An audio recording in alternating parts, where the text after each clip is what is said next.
رسول الله صلى الله عليه وسلم اتقوا الله في النساء فإنكم أخذتموهن بأمان الله واستغللتم فروجهن بكلم الله أو كما قال النبي عليه الصلاة والسلام اللهم صل على سيدنا محمد وعلى آل محمد كما صليت على إبراهيم وعلى آل إبراهيم إنك حميد مجيد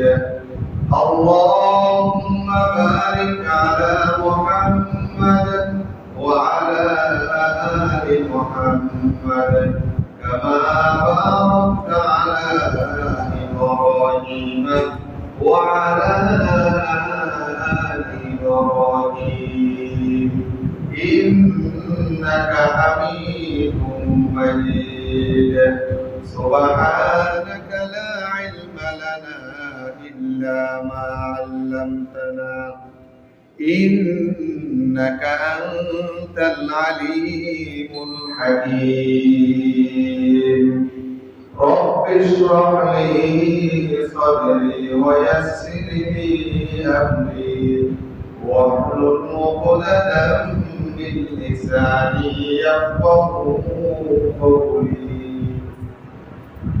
মহান রব্বুল আলামিনের কাছে লাখ কোটি শুকরিয়া আদায় করি যে মহান রব্বুল আলামিন পবিত্র জুমা সালাত আদায়ের উদ্দেশ্যে আমাদেরকে মসজিদে আসার সুযোগ করে দিয়েছেন সেই জন্য মন থেকে বলি আলহামদুলিল্লাহ। আমাদের আলোচনার বিষয়বস্তু ছিল স্ত্রীদের অধিকার স্বামীদের কর্তব্য। এই ব্যাপারে 19টা নির্বাচিত তাদের কর্তব্য সম্পর্কে আলোচনার কথা ছিল। গত সপ্তাহের মধ্যে 10টা বলেছিল, এই সপ্তাহের মধ্যে আর 9টা। আল্লাহ পাক যদি তৌফিক আপনাদের দোয়া যদি সামনে হাত হয় ইনশাআল্লাহ এই সপ্তাহের মধ্যে স্ত্রীদের অধিকার স্বামীদের কর্তব্য আমরা আলোচনাটা শেষ করব। গত সপ্তাহের মধ্যে আমরা যে 10টা বলেছিলাম ওই 10টা সংক্ষিপ্তভাবে আবার বলতেছি। 1 নম্বর হচ্ছে বিবির সাথে স্ত্রীর সাথে সৎ আচরণ করা। 2 নম্বর দ্বীন শিক্ষা দেওয়া এবং ইবাদতের প্রতি উৎসাহিত করা। 3 নম্বর হচ্ছে একাধিক বিবিধানের সমাধান বিধান করা। 4 নম্বর শরীয়ত বহির্ভূত যদি কোনো কাজ না করে অন্য যদি ভুল যদি করে থাকে তাহলে ওগুলো সবগুলো না ধরে মাফ করে দেওয়া। 5 নম্বর হচ্ছে বিবিদের সাথে বসা। 6 নম্বর হচ্ছে বিবিদেরকে গালের মধ্যে চেহারায় আঘাত না করা এবং তাদেরকে গালি না দেওয়া। 7 নম্বর হচ্ছে শরীর কোনো কাজে যদি বাহিরে যেতে চায় তাহলে অনুমতি দেওয়া। 8 নম্বর হচ্ছে ঘরে থাকলে বিবিদের সাথে বিছানায় একই রুমের মধ্যে থাকা। যদি প্রয়োজন হয় আড়িতে থাকতে পারবেন, আর যদি আরো প্রয়োজন হয় তাহলে আলাদাভাবে বিছানা আলোক করা যায়। 9 নম্বর হচ্ছে স্ত্রীর জন্য সাজসজ্জা করা। 10 নম্বর হচ্ছে বিবির একান্ত চাহিদার প্রতি খেয়াল রাখা। 11 নম্বর হচ্ছে আত্মলাপ্ত বিজয়া, বিবিদেরকে মনোরঞ্জন দেওয়া, বিনোদন দেওয়া। এই ব্যাপারে কয়েকটা কথা বলবো। শরীয়তের কান্ট্রির ভিতরে থেকে বিবিদেরকে মনোরঞ্জন দেওয়া, বিনোদন দেওয়া এটা শরীয়ত বিরোধী কোনো কাজ নয়, এটা শরীয়তের কান্ট্রির ভিতরের কাজ। এই ব্যাপারে বুখারী শরীফের মাসআলার 190 নম্বর হাদিস, হাদিসের বর্ণনাকারী হচ্ছে আম্মাজান আয়েশা সিদ্দিকা রাদিয়াল্লাহু তাআলা আনহা। আম্মাজান বলেন কানাল হাবাশু ইয়ালআবুনা ফি মিরাবিহিম, হাবাশীরা মসজিদ চত্বরে খেলা করতেছে তীরন্দাজির খেলা। فستراني رسول الله صلى الله عليه وسلم رسول الله صلى الله عليه وسلم আমাকে আড়াল করলেন, অর্থাৎ আল্লাহর নবীর সামনে দাঁড়ালেন, আমি পিছনে। ওয়ানা আনজুরু, আমি হাবশীদের তীরন্দাজের খেলা দেখতে আছি। বাবা আসিতু আনজুরু, আমি দেখতে আছি আমার যতক্ষণ মন চায়। হাত্তা কুনতু আনা আনসারিফু, আমার মনে যতক্ষণ চাইছে আমি এতক্ষণে তীরন্দাজের খেলা দেখতে আছি। ফাদিরু কদর জারিয়াতিল হাদিসাতি সিদনি তাসমাউল লাহু, আমাদের আয়েশা সিদ্দিকা রাদিয়াল্লাহু তাআলা আনহা দুনিয়ার মানুষকে বলতেছে, হে দুনিয়ার মানুষ, তোমরা মনে করতে পারো কোন বয়সের মেয়ে হলে এই খেলার প্রতি উৎসাহিত থাকে। সেই সম্পর্কে আম্মাজানের বয়স ছিল তখন 9 বছর। কেননা রাসূলুল্লাহ সাল্লাল্লাহু আলাইহি ওয়াসাল্লামের বুখারীর বর্ণনা মতো আম্মাজানের সাথে রাসূলের সাথে 6 বছর বয়সে বিবাহ হয়েছে এবং 9 বছর বয়সে আল্লাহর নবীর ঘরের মধ্যে আম্মাজান আয়েশা সিদ্দিকা এসেছিলেন। তাহলে ছোট মানুষ ছিল, সেই জন্য আল্লাহর নবী ওনার প্রতি খেয়াল রাখছে এবং উনি যে খেলা দেখতেছে ওই খেলার প্রতি আল্লাহর নবী ওনাকে সাপোর্ট করছে। এটা তীরন্দাজের খেলা, এটা প্রতিটা মুসলমানের জন্য তীরন্দাজের খেলা করা এবং এটা শিখা এবং দূর শিখা, এইগুলো সুন্নাত। বর্তমান জমানায় এই ব্যাপারে যদি কথা বলতে গেলে অনেক কথা আসবে। বর্তমান জমানায় আমাদের দিকে তীরন্দাজের খেলা না, যেগুলো সবচেয়ে উচ্চমানের খেলা, অর্থাৎ ইহুদি নসরাদের সাথে যে যুদ্ধ হবে, যুদ্ধের মধ্যে জিহাদের মধ্যে ব্যবহার হয় ওই রকম ট্রেনিং শিখা আমাদের জন্য কর্তব্য। দ্বিতীয় নম্বর দলিল বুখারী শরীফের 6130 নম্বর হাদিস। এইটা আম্মাজান আয়েশা সিদ্দিকা রাদিয়াল্লাহু তাআলা আনহা বর্ণনা উনি বলেন, قالت كنت ألعب بالبنات عند النبي صلى الله عليه وسلم, আমি আল্লাহর নবীর ঘরের মধ্যে কাপড় দিয়ে পুতুল বানিয়ে খেলা করতেছি। ওয়াকানা লি সাওয়াহিবু ইয়ালআবুনা মাই, আমার সাথে আমার বান্ধবীরা খেলা করতেছে। ফাকানা রাসূলুল্লাহ সাল্লাল্লাহু আলাইহি ওয়াসাল্লাম ইযা দাখালা ইয়াতাতাম্মা'না বিহু, আল্লাহর নবী ঘরে আসলেন, আসার পরে যখন নাকি আকৃতির ছবি দেখলেন, দেখার পর আল্লাহর নবী ঘরে ঢুকলেন না এবং আমার বান্ধবীরা আমার স্বামী আসছে এই কথা জেনে তারা ঘর থেকে পালিয়ে গেল। বান্ধবীরা যখন চলে গেছে, সেই জন্য আম্মাজান আয়েশা সিদ্দিকা রাদিয়াল্লাহু তাআলা আনহা মন খারাপ করলেন, এটা আল্লাহর নবীর বুঝে আসলো। ফায়ুসাররিফুনা ইলাইয়া ফায়ালআবুনা মাই, আল্লাহর নবী আবার আমার বান্ধবীদেরকে বুঝে বুঝে আবার আমার সাথে খেলার জন্য তাদেরকে পাঠিয়ে দিয়েছে। এখানে মনে রাখতে হবে এই হাদিসের হুকুম গ্রহীত হয়ে গেছে।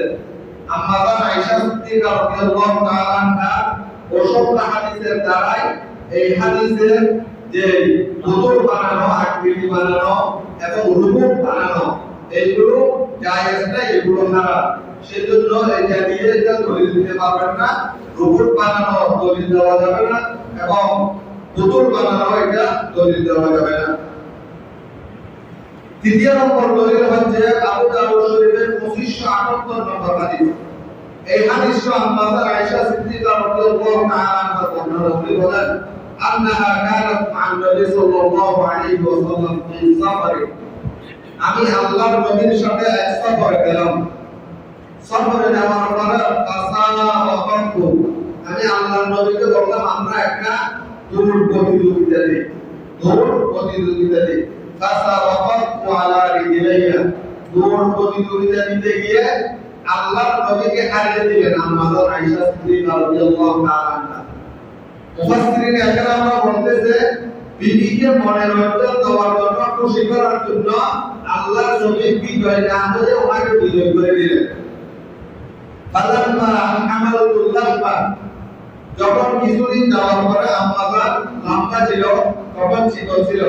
কিছুদিন যাওয়ার পরে আম্মাজান যখন নাকি একটু মোটা হয়েছে, তখন সাবাতাতু আল্লাহর নবীকে আমার বলতেছে আমরা আজকে একটা দৌড় দিই ফাসাবাতানি এটা দৌড় প্রতিযোগিতায় আল্লাহর নবী পাস করে গেল বিজয় হলো তখন আল্লাহর নবী বলতেছে বাকারা হাযিহি বিতিলকা সাবাবা এ আয়েশা এইটা ওই দিনের পরাজয়ের বদলা নিলাম আজকে কি সুন্দর কথা বলেন আল্লাহর নবী হাযিহি বিতিলকা সাবাবা এটা তোমার ওই দিনের বিজয়ের বদলা নিলাম আজকে তৃতীয় নম্বর তিরমিজি শরীফের আরেকটা হাদিস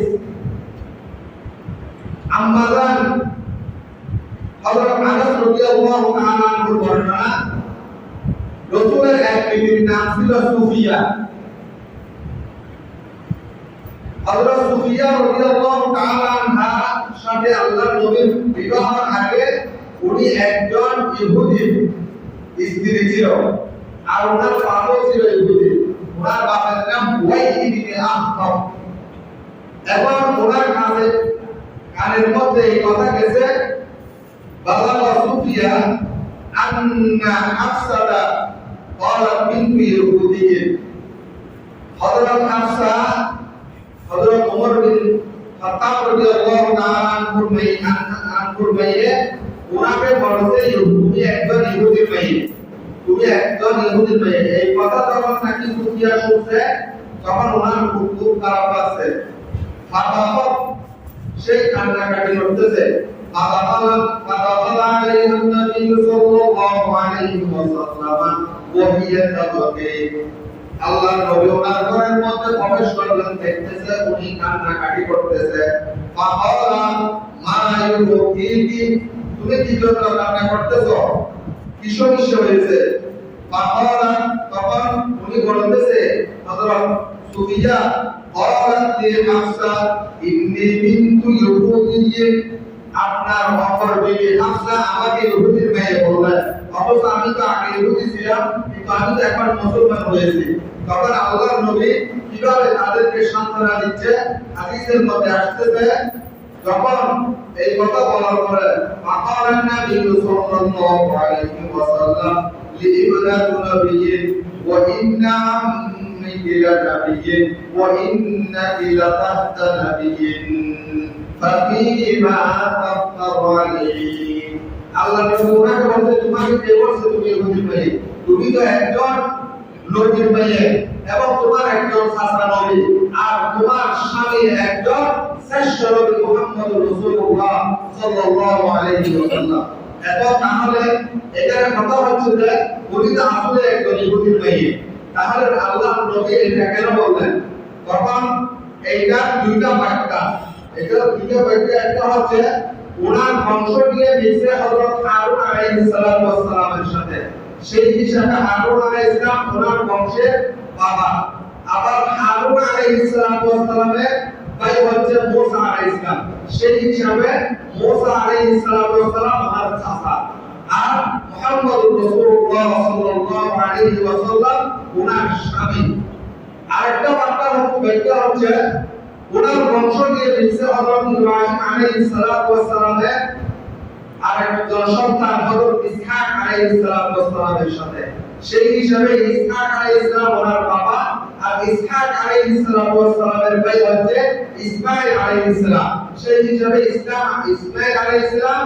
ওনার চাচা তাহলে ব্যাখ্যা দুইটা একটা হচ্ছে হযরত হারুন আলাইহিস সালামের বংশ যদি মিলে যায় তাহলে হারুন হবে বাবা আর চাচা হবে মুসা আলাইহিস সালাম আর যদি হযরত ইসহাক আলাইহিস সালামের বংশের সাথে মিলে তাহলে ইসহাক আলাইহিস সালাম হবে বাবা আর ইসমাঈল আলাইহিস সালাম হবে চাচা তখন এইটা ওনাকে বুঝতেছে উনি খুব খুশি হয়ে গেছে উনি বলতেছে হ্যাঁ আবার বংশে নবী আছে তখন বলতেছে তাফীহিমা তাফতারি তোমার জন্য কিভাবে অহংকার করে হাসতা তখন হাফসার কাছে গিয়ে বলতেছে সুম্মা বানাইতা বিল্লাহি ইয়া হাফসা এ হাফসা তুমি আল্লাহকে ভয় করো উনি একজন মুসলমান হয়েছে ইহুদি থেকে তুমি ওনাকে ইহুদি বলে এই রকম করবে না এই ব্যাপারে তুমি আল্লাহকে ভয় করো তাহলে এই ব্যাপারে আমরা দলিল দিলাম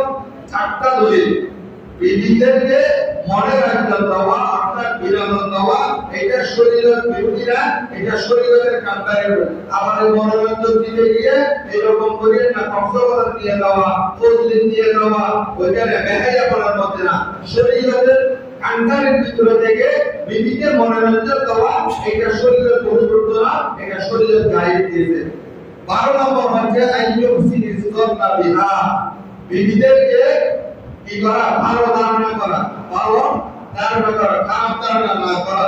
সূরা নূরের মধ্যে 12 নম্বর আয়াতে আল্লাহ পাক বলেন, লাউলা ইসতাবিকুম ওয়াযান্নাল মুমিনুনা ওয়াল মুমিনাত বিআনফুসিহিম খায়রা ওয়া ক্বালু হাযা ইফকুম মুবিন।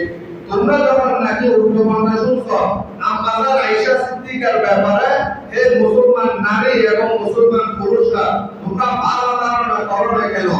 ওয়াকালু হাযা ইফকুম মুবিন, কারণ এটা সরাসরি একটা কি ছিল, অপবাদ ছিল, সরাসরি একটা অপবাদ আমাদের ব্যাপারে। তাহলে বিবিদেরকে ভালো ধারণা করা, প্রতারণা না করা। সূরা হুজুরাত 12 নম্বর আয়াতের মধ্যে আল্লাহ পাক বলেন, ইয়া আইয়ুহাল্লাযীনা আমানু ইজতানিবু কাসীরাম মিনাল-যন্ন ইন্না বা'দাল-যন্নি ইসমুন ওয়া লা তাজাসসাসু। হে ঈমানদাররা, তোমরা বেশি বেশি ধারণা করা থেকে বাঁচো, কেননা কিছু ধারণা তোমাদের গুনাহ হয়ে যায়। সেই জন্য ধারণা করা ভালো না, ধারণা করা ভালো না। আর তোমরা ধারণা করলে ভালো ধারণা করবা, খারাপ ধারণা করবে না। আবু দাউদ শরীফে 4993 নম্বর হাদিস, 4993 নম্বর হাদিস, আবু হুরায়রা রাদিয়াল্লাহু তাআলা আনহু বর্ণনা উনি বলেন, হুসনুল যন্নি মিন হুসনি ইবাদাতিল্লাহ। ভালো ধারণা করা এটা ভালো একটা ইবাদতের মতো অন্তর্ভুক্ত। ভালো ধারণা করা এটা একটা আল্লাহ পাকের ভালো ইবাদতের মধ্যে অন্তর্ভুক্ত। সেজন্য মানুষকে কি করা, ভালো ধারণা করা। ইমাম শাফিঈ রাহমাতুল্লাহি আলাইহি বলেন, মান আহাব্বা ইয়াহতামালু বিখাইরিন ফালইউহসিনিজ যন্না বিন-নাস। তুমি তোমার মরণটাকে, তোমার মরণকে যদি ভালো করতে চাও, এইটা যদি তুমি পছন্দ করো, তাহলে তুমি সর্ব অবস্থায় মানুষদেরকে কি করবা, ভালো ধারণা করবা, খারাপ ধারণা করবা না। যদি তুমি তোমার মৃত্যুটা, মরণটা যদি ভালো করতে চাও, তাহলে মানুষকে ধারণা করবা, ভালো ধারণা, খারাপ ধারণা করবা না। বিশ্বর হাফি রাহমাতুল্লাহ আলাইহি বলতেছে, মান সাররাহু আইয়াসলাম, যদি তুমি দুনিয়াতে নিরাপদ থাকতে চাও, অর্থাৎ তার মৃত্যু নিয়ে যদি মরতে চাও, তাহলে দুইটা কাজ করবা। কয়টা কাজ? দুইটা কাজ। এক নম্বর হচ্ছে ফালিয়াল জামিস, কথা কম বলবা, কথা কম বলবা, কেননা কথা বেশি বললে ভুল হয়ে যায়। এবং কি করবা, মানুষকে ভালো ধারণা করবা। আশা করা যায় এই দুটার কারণে তোমার মৃত্যুটা ভালো হবে, তোমার মৃত্যুটা ভালো হবে। তাহলে 12 নম্বর হচ্ছে আইয়ুহসিনিজ যন্না বিহা, বিবিদেরকে কি করা, ভালো ধারণা করা, ভালো ধারণা করা, খারাপ ধারণা থেকে বাঁচা। 13 নম্বর হচ্ছে আল্লাহ ইয়ানশুরু সিররাহা, বিবির গোপন বিষয় বাহিরে না বলা। বিবির গোপন বিষয়, নতুন নতুন বিবাহ করছে, বিবাহ করার পরে যখন নাকি বাইরে গেছে, বন্ধুদেরকে সব করে বলে দিচ্ছে, বন্ধুদেরকে আমি বিবির সাথে এমন করেছি, এটা বিবির হক। আর এইরকম করা একজন বৈধ স্বামীর পরিচয় না, এইরকম বন্ধুদেরকে বলে দিলে যুবকরা। হাদিসের মধ্যে আবু দাউদ শরীফে 2194 নম্বর হাদিস, আল মিনকুম রাজুলু ইযা আহলাহু ফাদরাবা আলাইহি বাবা ওয়া আলকা আলাইহি সিদরা ওয়াস্তাদরা বিসিদরিল্লাহ। আল্লাহর নবী বলতেছেন, একদিন আমি নামাজের পরে আমার সাহাবাদেরকে নিয়ে বসলাম। হাদিসের মধ্যে আসছে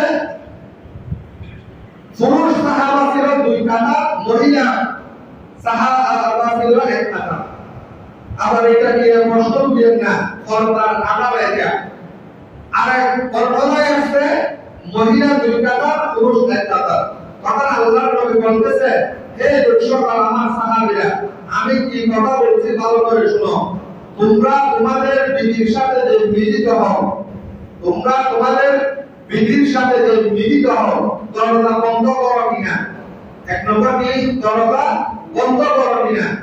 দ্বিতীয়, তোমরা সতর অর্থাৎ দরজা করো কিনা। তৃতীয়, তোমরা তাদের এই বিষয়গুলো গোপন রাখো কিনা। কথা কয়টা? 3টা। এই কথা বলার পরে সেম প্রশ্ন কাকে বলছে? মহিলাদেরকে বলছে। মহিলারা সবাই বলতেছে না, হ্যাঁ আমরা দরজা বন্ধ করি এবং পর্দার সাথে করি, আল্লাহ পাক যেভাবে বলছে এইভাবে করি। ঠিকটা এই ঠিকটা এই কথা বলার পর আল্লাহ রাসূল বলতেছে, তাহলে এবার শোনো, যারা বিবির সাথে সংযোগ করার পরে পুরুষ এবং নারী, তোমরা বাহিরে গিয়ে এই কথাগুলো বলো কিনা। ফাসাকাতুল, সবাই চুপ, সবাই চুপ, মহিলারা চুপ, পুরুষরা চুপ। হঠাৎ একজন মহিলা দাঁড়িয়ে গেল, একজন মহিলা দাঁড়িয়ে গেল। দাঁড়িয়ে যাওয়ার পর বলতেছে, ইয়া রাসূলুল্লাহ, এই স্বভাবটা পুরুষদেরও আছে নারীদেরও আছে। নারীদেরও, আমি কথাকে বুঝতে পারতেছি আপনাদেরকে, কথা বুঝতেছেন? এই স্বভাব নারীদেরও আছে, পুরুষদেরও আছে। পুরুষরা বন্ধু বান্ধবদেরকে গিয়ে এটা বলে এবং নারীরাও বান্ধবীদেরকে গিয়ে বলে। তখন আল্লাহ নবী বলতেছে, ওই সমস্ত নারী এবং পুরুষ স্বামীর উদাহরণ হচ্ছে ওই রকম একজন শয়তানের উদাহরণ। কোন শয়তান পুরুষ, কোন শয়তান নারীকে রাস্তার মধ্যে ফেলো, সবার পরে সাথে কুকর্ম করলো, কুকর্ম করার পরে এটা অন্য অন্য শয়তানদেরকে ঘুরে বেড়ায়, আমি শয়তান ওই নারীর সাথে এইরকম কুকর্ম করছি। তদরূপ ভাবে আল্লাহর নবী বলতেছে, তোমরা যারা নারী পুরুষ বিবির গোপন কথা এবং বিবিরা যারা স্বামীর গোপন কথা মানুষদেরকে বেড়ায়, তোমাদের উদাহরণ হচ্ছে ওই শয়তানের উদাহরণ। ওই শয়তানের উদাহরণ। রিয়াদুস সালিহিন 690 নম্বর হাদিসের মধ্যে আছে, ইন্না মিন আশারিন নাসি ইনদাল্লাহ ইয়াউমাল কিয়ামাহ, কিয়ামতের ময়দানের মধ্যে আল্লাহ পাকের সামনে সবচেয়ে নিকৃষ্ট মানুষ, সবচেয়ে খারাপ মানুষ ওই ব্যক্তি হবে আর-রাজুলু ইউসি ইলা ইমরাতিহি ওয়া তুফি ইলাইহি, যে পুরুষ নিজের স্ত্রীর গোপন কথা বন্ধুদেরকে বলে, আর সেই নারী নিজের গোপন স্বামীর কথা বান্ধবীদেরকে বলে, এরা কিয়ামতের ময়দানে একদম নিকৃষ্ট মানুষ হিসেবে আল্লাহর সামনে তাদেরকে দাঁড় করতে হবে। তারা আল্লাহর সামনে একদম নিকৃষ্ট মানুষ হিসেবে কি হবে? দাঁড় করবে। তারা বলে গেছেন, এখানে মনে আছে এরকম পার্সেন্ট বন্ধু বান্ধবের সাথে কথা বলছেন না, আজকে এগুলো শুনে তওবা করবেন, এগুলো শুনে কি করবেন? তওবা করবেন। এটা হচ্ছে 13 নম্বর। 14 নম্বর হচ্ছে আদমুল ইজরার, বিবিকে অনন্তম কষ্ট দেওয়া, অনন্তম ভাবে বিবিকে কষ্ট দেওয়া। আপনার ঘরে মেয়ে করে আছেন, আপনার ঘরে বই, শাশুড়, শাশুড়ি সবাই মিলে ওর সাথে কি করে? ওকে কষ্ট দেওয়ার জন্য প্রস্তুত হয়। মানে কিভাবে ওকে কষ্ট দেওয়া যায়, এইরকম সবাই মিলে কি করা? কষ্ট দেওয়া। আদমুল ইজরার। ইবনে মাজাহ 340 নম্বর হাদিস, হযরত উবাদা ইবনে সামাত রাদিয়াল্লাহু তাআলা এর বর্ণনা, উনি বলেন, লা দারারা ওয়ালা দিরারা। এখানে দুইটা শব্দ, ইসলামের মধ্যে কষ্ট দেওয়া জায়েজ নাই, কষ্ট সহ্য জায়েজ নাই। এই দুইটা শব্দ নিয়ে মুফাসসিরিনে কেরাম, ফুকাহায়ে কেরাম বহু লম্বা কথা বলেছেন, এবং বলতে গেলে 2-3 ঘন্টা লাগবে।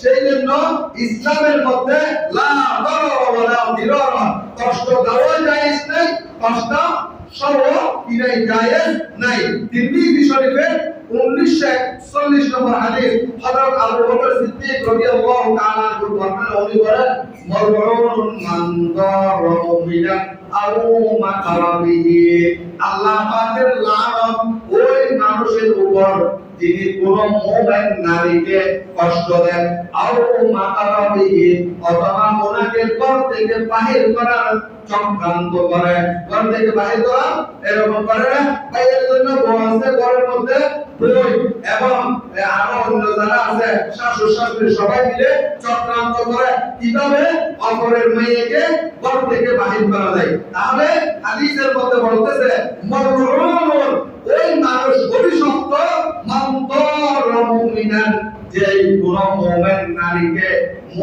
নারীকে কষ্ট দেয় আও মাকারা বিহি অথবা চক্রান্ত করে ওনাকে কিভাবে ঘর থেকে বাহির করা যায়। সহিহুল জামে নাসিরউদ্দিন আলবানী রাহমাতুল্লাহ আলাইহির কিতাব 1567 নম্বর হাদিস ইন্না যামাযুনুব নিশ্চয় আল্লাহর কাছে সবচেয়ে বড় গুনাহ হচ্ছে রাজুলুন তাযাওয়াজা ইমরাতান কোন মানুষ কোন স্বামী কোন মহিলাকে বিবাহ করলো ফালাম্মা কাযা হাজাতুহু বিবাহ করার পরে যে তার চাহিদা যেটা আছে এটা যখন নাকি পূরণ হয়ে গেল তাল্লাহা কি দিয়ে দিল তালাক দিয়ে দিল ওয়াজাহাবা বিমাহরিহা এবং তাহাকে মোহর থেকে কি করলো মোহর করে দিল না। কোন সবচেয়ে নিকৃষ্ট গুনাহ হচ্ছে আল্লাহ পাকের নজরে ওই মানুষ যে মানুষ কোন মহিলাকে বিবাহ করলো বিবাহ করার পরে যখন তার চাহিদা মিটে গেল তখন তাকে কি দিয়ে দিল তালাক দিয়ে দিল এবং কি করলো তাহাকে মোহর থেকে বঞ্চিত করলো ওই সমস্ত পুরুষদের উপর আল্লাহ পাকের লানত এটা সবচেয়ে একটা জঘন্যতম গুনাহ। আবু দাউদ শরীফের 3635 নম্বর হাদিস মান দারা আদাল্লাহ যে মানুষ কোন মানুষ যদি আর কোন মানুষের ক্ষতি করে আল্লাহ পাক বলতেছে আমি তার ক্ষতি করব। কি করব? ক্ষতি কে করবে না এমনি আপনি কোন মানুষের ক্ষতি করতেছেন আল্লাহ বলতেছে আমি তার ক্ষতি করব। ওয়ামান শাআল্লাহু আলাইহি আর কোন মানুষের সাথে তুমি বিরোধিতা করতেছ অনন্তভাবে যদি বিরোধিতা করো আল্লাহ তোমার জন্য বিরোধিতা করবে। তাহলে কোন মহিলাকে এইরকম চক্রান্ত করে ঘর থেকে কিভাবে বাহির করা যায় এইরকম চক্রান্ত করবে আল্লাহ পাক ওই ব্যক্তির সাথে কি করবে চক্রান্ত করবে আল্লাহ নিজে ওনার সাথে করে না। আল্লাহ পাক বলতেছেন ওয়া মাকারু ওয়া মাকারাল্লাহ ওয়াল্লাহু খায়রুল মাকিরিন। তাহলে 14 নম্বর হচ্ছে কি 14 নম্বর বিবিকে অনন্তভাবে কষ্ট না দেওয়া। 15 নম্বর আযহারুল কুল বিল ফাম বিবিকে মহব্বত করেন।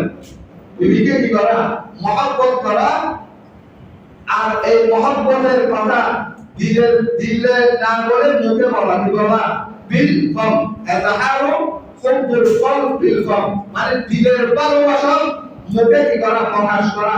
15 নম্বর হচ্ছে দিলের ভালোবাসা মুখে প্রকাশ করা। এইরকম আম্মাজান আয়েশা সিদ্দিকা রাদিয়াল্লাহু তাআলা আনহার হাদিস মুসলিম শরীফের 6172 নম্বর হাদিস আল্লাহর হযরত আম্মাজান আয়েশা সিদ্দিকা রাদিয়াল্লাহু তাআলা আনহা আল্লাহর নবীর কোন বিবিদের ব্যাপারে ঈর্ষা করত না। হিংসা নাই, ঈর্ষা একটা শব্দ, হিংসা আরেকটা শব্দ। কিন্তু কিছু ঈর্ষা করত খদীজাতুল কুবরা রাদিয়াল্লাহু তাআলা আনহাকে নিয়ে। তুমি তো আম্মাজান হযরত খদীজাতুল কুবরাকে দেখে নাই। আনাত মাদিতু আলা নিসাইন নবী সাল্লাল্লাহু আলাইহি ওয়াসাল্লাম ইল্লা খদীজাতা ওয়া ইন্নী লাম উদ্রিকহা। এখন ঈর্ষা যখন করত তো উনি ঈর্ষা করলো ওনাকে তো দেখে নাই। তো কারো ঈর্ষা করতো এটা মানে হাদিসের মধ্যে আসতেছে ওয়া কানা রাসূলুল্লাহ সাল্লাল্লাহু আলাইহি ওয়াসাল্লাম ইযা সাবাহা শাত আল্লাহর নবী যখন নাকি কোন বকরি জবাই করতেন, ছাগল জবাই করতেন, ফায়াকুলুন, তখন হাজেমদেরকে বলতেন আরসিলু বিহা ইলা আসদিকাই খাদিজা, যাইটা প্যাকেট করে করে আম্মাজান খাদিজাতুল কুবরা রাদিয়াল্লাহু তাআলা আনহা বান্ধবীদের কাছে পাঠাইতেন। উনি মারা যাওয়ার পরে ওনার বান্ধবীদের কাছে কি পাঠাইতেন? বকরির গোশত প্যাকেট করে করে পাঠাইতেন। এটা দেখে খুবই খারাপ লাগতো, ঈর্ষা করতো কে? আম্মাজান আয়েশা সিদ্দিকা রাদিয়াল্লাহু তাআলা আনহা। তখন উনি বলতেছে এই দিন আমি কি করলাম? আল্লাহর নবীকে রাগাইয়ে দিলাম। ক্বালা ফাআতাবতুহু ইয়াওমান ফাকুলতু ইয়া খাদিজা, আপনি সব সময় খাদিজা খাদিজা করেন কেন? আপনার খাদিজা তো এখন নাই। এই কথা বলার পরে আল্লাহর নবী বলতেছে আকাল রাসূলুল্লাহ সাল্লাল্লাহু আলাইহি ওয়াসাল্লাম ইন্নী ক্বাদ রুজিকতু হুব্বাহা, এই আয়েশা শুনো, খাদিজার মহব্বত এটা আল্লাহর পক্ষ থেকে আমার দিলের মধ্যে ঢেলে দেওয়া হয়েছে। সেজন্য আম্মাজান হযরত খাদিজাতুল কুবরা রাদিয়াল্লাহু তাআলা আনহা বেঁচে থাকা অবস্থায় আল্লাহর নবী দ্বিতীয় আর কোনো শাদী করে নাই, উনি মারা যাওয়ার পরে শাদী করতেন। তাহলে এটা দ্বারা কি বোঝা গেল? আল্লাহর নবী মুখের দিলের ভালোবাসা মুখে কি করলো? প্রকাশ করলো মরে যাওয়ার পরে। আর অন্য হাদিসের মধ্যে আসছে বুখারী শরীফের 3770 নম্বর হাদিস, হযরত আনাস রাদিয়াল্লাহু তাআলা আনহুর বর্ণনা, ওয়া আয়েশা তাআলা নিসাই কাফাত লিসসারিদি আলা সাইল তাআম, আর আমার কাছে দুনিয়ার সব মহিলা থেকে সর্ব অবস্থায় বেশি প্রিয় হচ্ছে হযরত আয়েশা। হযরত আয়েশা আর কি রকম? কাফাত লিসসারিদি আলা সাইল তাআম, যে রকম ভাবে খাবারের মধ্যে আমার কাছে সবচেয়ে প্রিয়তা হচ্ছে শরীর। শরীর শরীর এটা আরবিরা খায়, তারা শরীর বিভিন্ন জায়গায় শরীর হচ্ছে তোর মধ্যে রুটিকে সিধে সিধে দেওয়া, তাওয়ার ওগুলো যখন একদম ভিজে যায় তারপর ওগুলো খায় আরবিরা। এটা আল্লাহর নবীর কাছে সবচেয়ে প্রিয় ছিল, সবচেয়ে প্রিয় খাবার ছিল। সেই জন্য মনের দিলের ভালোবাসা কি করা? দিলের ভালোবাসা মুখে প্রকাশ করা। এযাহারুল কলব বিল ফাম। 16 নম্বর হচ্ছে মনের ভালোবাসা কর্মে প্রকাশ করা, অর্থাৎ দিলের এটা ওইটা মুখে প্রকাশ করা, এটা কর্মে প্রকাশ করা। কি রকম? নাসাই শরীফের 380 নম্বর হাদিস, আম্মাজান আয়েশা সিদ্দিকা রাদিয়াল্লাহু তাআলা আনহার বর্ণনা, উনি বলেন আমি মাসিক অবস্থায় ছিলাম, ঋতু অবস্থায়, বেরিক অবস্থায় ছিলাম। এই মত অবস্থায় আমি মিটার উপরটা আমি গ্যালাস দিয়ে পানি পান করলাম, গ্যালাস দিয়ে পানি পান করলাম। আর পানি গ্যালাসের মধ্যে কিছু পানি আছে, এটা আল্লাহর নবী আমার থেকে নিয়ে দিল। নেওয়ার পরে আমি গ্যালাসের মধ্যে যেই জায়গার মধ্যে আমার ফুট লাগাইলাম, ওই জায়গার মধ্যে আল্লাহর নবী ওইখানে ফুট লাগাইয়া পানি পান করেছে। কি করেছে? তাহলে মনের ভালোবাসা কি করা? কর্মে প্রকাশ করা।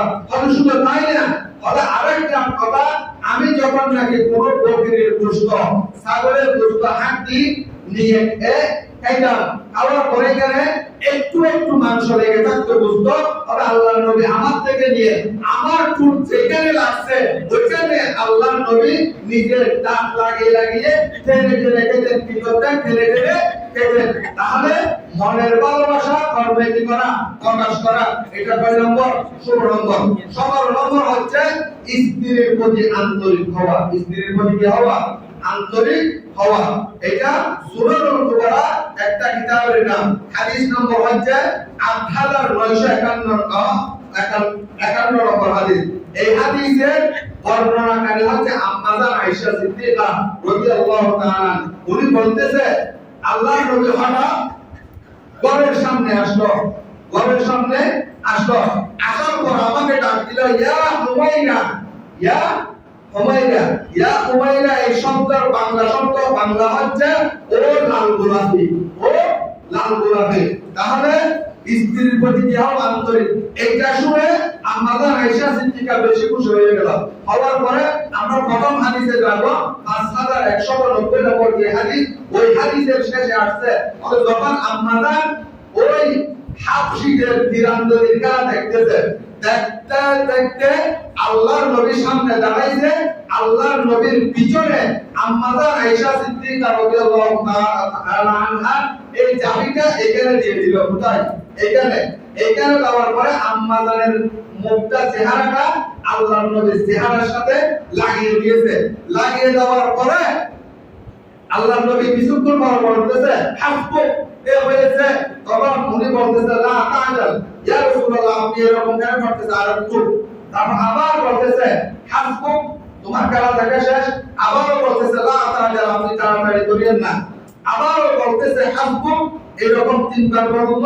এবং আম্মাজান আয়েশা সিদ্দিকা রাদিয়াল্লাহু তাআলা আনহা তিনবার বলল লা তাআজাল, ইয়া রাসূলুল্লাহ তাড়াতাড়ি করিয়েন না। তখন দুনিয়ার মানুষকে বলতেছে আম্মাজান আয়েশা সিদ্দিকা রাদিয়াল্লাহু তাআলা আনহা ওয়ালাকিন আহবাবতু আইয়াবরুগান নিসা মাকামাহু লি ওয়া মাকালি মিনহু। হে দুনিয়ার মানুষ, তোমরা কি মনে করছো আমি খেলা দেখার জন্য আল্লাহর নবীকে এই রকম দাঁড় করিয়ে রাখছি, দাঁড়িয়ে রাখছি? না না না, আমি আল্লাহর নবীকে খেলা দেখার জন্য দাঁড়িয়ে রাখি নাই। আমার শরীর আল্লাহর নবীর শরীরের সাথে যতক্ষণ পর্যন্ত লাগা ছিল, আল্লাহ পাকের পক্ষ থেকে এত রকম রহমত নাযিল হতে লাগলো, অথবা কিয়ামতের ময়দানে আমি যেন এটা বলতে পারি আল্লাহর নবীর সাথে বেশি সময় আমি আয়েশা সিদ্দিকা রাদিয়াল্লাহু তাআলা আনহা দিয়েছি। তো এখানে আন্তরিক কি হলো? উনি বলতেছে শেষ হয়েছে, কিন্তু নবীকে যখন না এখনো শেষ হয় নাই, এইরকম আন্তরিক হওয়া বিবিদের ব্যাপারে আন্তরিক হওয়া। তাহলে 17 নম্বর হচ্ছে স্ত্রীর প্রতি কি হওয়া? আন্তরিক হওয়া। 18 নম্বর হচ্ছে ঘরের কাজে স্ত্রীকে সাহায্য করা। কি করা?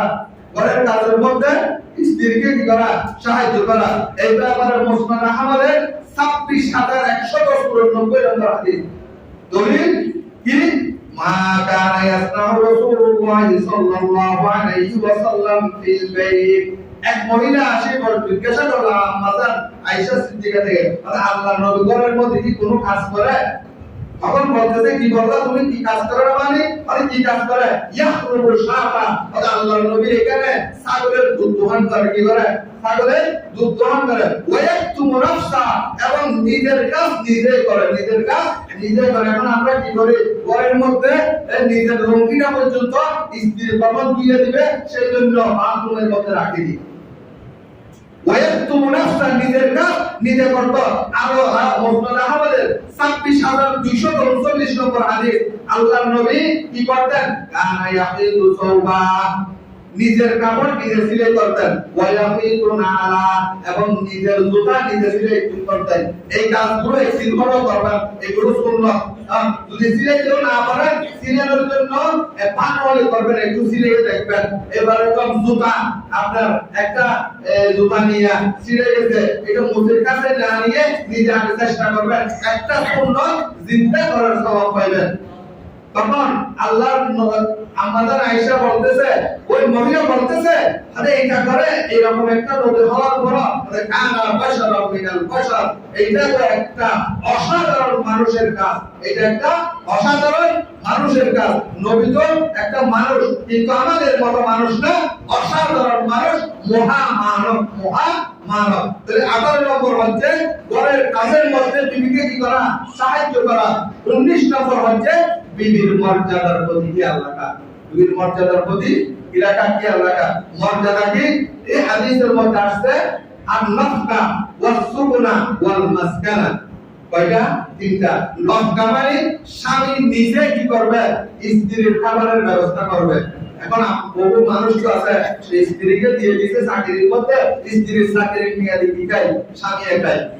আর নাফকা 1 নম্বর হচ্ছে অন্য, ওয়াস-সুকনা, এবং বস্ত্র, কাপড়ের ব্যবস্থা। বিবির কাপড়ের ব্যবস্থা কি করবে? স্বামী করবে, ওয়াল মাসকানা ঘরের ব্যবস্থা, এই তিনটা স্বামীকে করতে হবে। সূরা তালাকের মধ্যে 7 নম্বর আয়াত, লিয়ুনফিক যু সাআতিন মিন সাআতি, আর স্ত্রীও স্বামীর সামর্থ্য অনুযায়ী খরচ করবে। স্বামীর সামর্থ্য অনুযায়ী কি করবে? খরচ করবে। ওই যে কোরআনের যে আয়াত আমি তেলাওয়াত করেছি, এইটা হচ্ছে সূরা বাকারা 233 নম্বর আয়াত, ওয়া আলাল মাউলুদি লাহু রিজকুহুন্না ওয়া কিসওয়াতুহুন্না বিল মারুফ, সন্তানের মায়ের এবং সন্তানের রিজিকের ব্যবস্থা এবং কাপড় চোপড়ের ব্যবস্থা এটা একজন ভদ্র স্বামী করবে। কি করবে? ভদ্র স্বামী করবে। তাহলে কয়টা বলছি? 19টা। এই নির্বাচিত এই 19টা হক যদি আপনি আপনার বিবিকে দেন, তাহলে বিবির সাথে ঝগড়া হবে, বিবি আপনাকে ডিভোর্স দেবে। এই আলোচনাটা করছিলাম এই জন্য কিছুদিন আগে টিভির মধ্যে এবং একটা দলিল ইত্তেফাকের মধ্যে একটা ঘটনা আসছে। বেশিরভাগ নারীরা কেন স্বামীদেরকে ডিভোর্স দিচ্ছে, তার কারণ হচ্ছে ইসলাম যেভাবে বলছে, ইসলামের কান্ডারির মধ্যে যে বিবির হকগুলো আছে, স্ত্রীর হকগুলো আছে, ওইগুলো স্বামীরা দেয় না। এই জন্য ইসলাম কত সুন্দর। আপনি ইসলামকে যদি সুন্দরভাবে পরিচালনা করেন আপনার ঘরের মধ্যে, তাহলে আপনার ঘরটা সুন্দর হবে, আর আপনার স্ত্রীর সাথে আপনার সাথে ভালোবাসা মহব্বত এটা আরো বাড়তে থাকবে। আরো সেই জন্য আমরা বলে থাকি হুজুররা স্ত্রীদেরকে বেশি মহব্বত করে। বলে আমরা নরমাল লাগে কথা শুনুন না তো, ইয়া স্বামী মৌলবীরা বেশি মহব্বত করে। মৌলবীরা এই জন্য মহব্বত করে, মৌলবীরা যেটা দিকে যায় না, শরীয়তের কান্ডারির মধ্যে যেটাকে হালাল করা হয়েছে ওইটাকে নিয়ে চলে। সেই জন্য হাদিসের মধ্যে মুসলিম শরীফে 2840 নম্বর হাদিস, আল্লাহর নবী বলেন, ইত্তাকুল্লাহা বিন-নিসা, তোমরা আল্লাহকে ভয় করো নারীদের ব্যাপারে। কাকে ভয় করো? আল্লাহকে ভয় করো। ফাইন্নাকুম আখাযতুমুহুন্না বিআমানিল্লাহ, তোমরা তাদেরকে গ্রহণ করেছো আল্লাহর আমানত থেকে। মহিলারা আমরা আল্লাহর আমানত না? ইন্নাল্লাহা ওয়ালিল্লাহি জুনুদুস সামাওয়াতি ওয়াল আরদ, আসমান এবং জমিনের মাঝখানে যত কিছু আছে এগুলো আল্লাহ পাকের এর সৈনিক, আল্লাহ পাকের সৈনিক। তাহলে আমরা নারীদেরকে আল্লাহকে ভয় করব নারীদের ব্যাপারে। ফাইন্নাকুম আখাযতুমুহুন্না বিআমানিল্লাহ, কারণ তোমরা আমার আমানতকে গ্রহণ করেছো। ওয়াস্তাহলালতুম ফুরুজাহুন্না বিকালিমিল্লাহ, কিছু কালামের দ্বারাই তোমাদের জন্য হালাল করা হয়েছে তাদের লজ্জাস্থানকে। সেই জন্য তোমরা নারীদেরকে ভয় করবে, আল্লাহকে ভয় করবে। কি ব্যাপারে? নারীদের ব্যাপারে। এই রকম যদি সমাজের মধ্যে যদি এটা চালু হয়, তাহলে সমাজ সুন্দর হবে না অসুন্দর হবে? সুন্দর হবে নাকি আমরা ওয়াজিন নবুতে লিখুল্লাহ আমি সিটে গেবাটা কইম আগামী সপ্তাহে তো সিটে গেবাটা কইম না হ্যাঁ, আগামী সপ্তাহে তো সিটে গেবাটা কইম না ভাইয়া, হঠাৎ আমরা নবুতর কাম পারলাই আছে। তাহলে এই 19টা আরো হক আছে নির্বাচিত। এই 19টা হকের কথা বলছি। এই হকগুলো যদি একজন স্বামী যদি একজন স্ত্রীকে দেয়, তাহলে ওই ঘরটা শান্তি হবে। আর সেই জন্য স্বামীও স্ত্রীদের থেকে হক পাবে। এই আলোচনাটা করব কুরবানের পরে। তখন কুরবানের পরে স্বামীর অধিকার